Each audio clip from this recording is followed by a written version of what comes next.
5 seconds. Mr. Deputy Chairman, Sir, I rise to support the General Budget 2015-16 as it is pragmatic, progressive and pro-poor. The Honorable Finance Minister, while presenting the budget, has fairly estimated the major challenges ahead of the Indian economy, like falling agricultural income, decline in manufacturing sector, creation of more jobs, insufficient infrastructure, control of fiscal deficit measures to curb import and steps to boost exports. Sir, to meet these challenges, the Honorable Finance Minister has given top priorities to agricultural sector and thus Pradhan Mantri Gram Sinchai Yojana is aimed at irrigating the field of every farmer and improving the water efficiency. To support the agro sector further with a special focus on small and marginal farmers, the Rural Infrastructure Development Fund has been set up in NABARD. In all, a target of rupees 8.5 lakh crores of rural credit during this year has been set aside to support the farmer community through banking sector.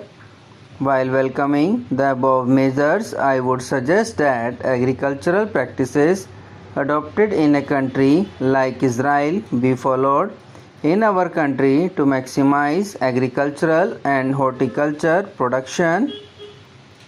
Sir, the increasing number of suicides by farmers in Maharashtra is a matter of grave concern.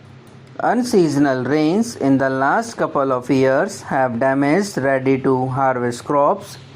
The root cause of this devastation is drastic climate change and global warming.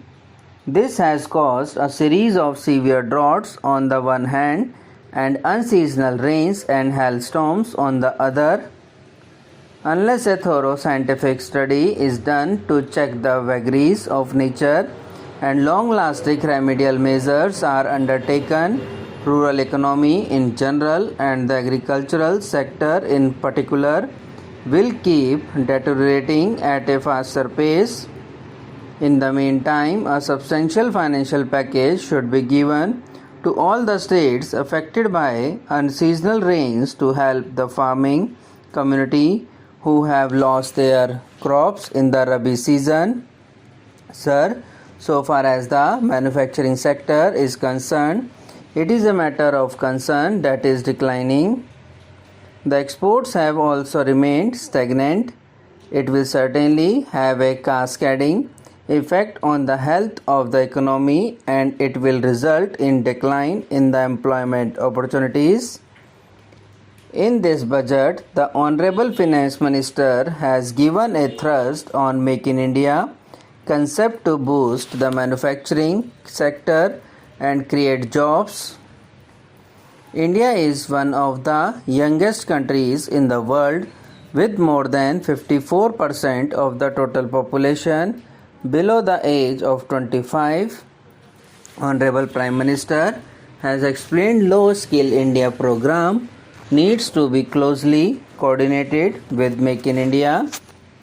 I welcome the proposal to set up National Skill Development Mission through the Ministry of Skill Development and Entrepreneurship. The state of Maharashtra has a sizable youth population that needs skill development programs at district and taluk levels, and especially thrust should be laid on tribal areas of North Maharashtra and Vidarbha region, which is an underdeveloped area. Small-time manufacturers, hard-working entrepreneurs who have difficulties to access formal systems of credit have been greatly supported with the creation of Micro Units Development Refinance Agency Bank. These measures will greatly increase the confidence of young educated or skilled workers mainly belonging to SC, ST, OBC categories to a great extent. Similarly, for MSME sector, measures like establishing an electronic trade receivables discounting system for financing trade receivables of MSME to improve liquidity in the sector is a good step. Sir, presently our infrastructure does not match our growth ambitions as there has been no significant progress on the infrastructure front in the last decade. Honorable Finance Minister has increased outlays on both roads and gross budgetary support to the railways, creating a national investment and infrastructure fund to raise debt in an appropriate manner and in turn invest as equity in infrastructure finance companies is a welcome step. Sir, controlling fiscal deficit has becoming a challenging job for the government. Nevertheless, the Honorable Finance Minister is firm on achieving the medium target of 3% of the GDP in the next 3 years, anticipating increase in the public investment. With the economy improving, the pressure for the accelerated fiscal consolidation has decreased.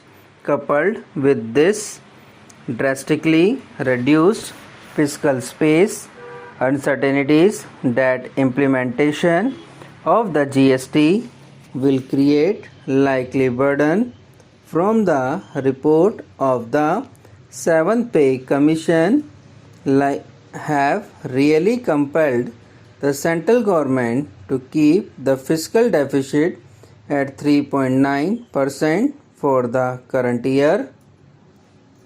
Nevertheless, to keep up the spirit of cooperative federalism, the Honorable Finance Minister has devolved a 42% share of the divisible pool of taxes to states as recommended by the 14th Finance Commission. A whooping bonanza increase from 32% to 42% this year in the share of the states is commendable. Subscribe now and press the bell icon. Never miss an update.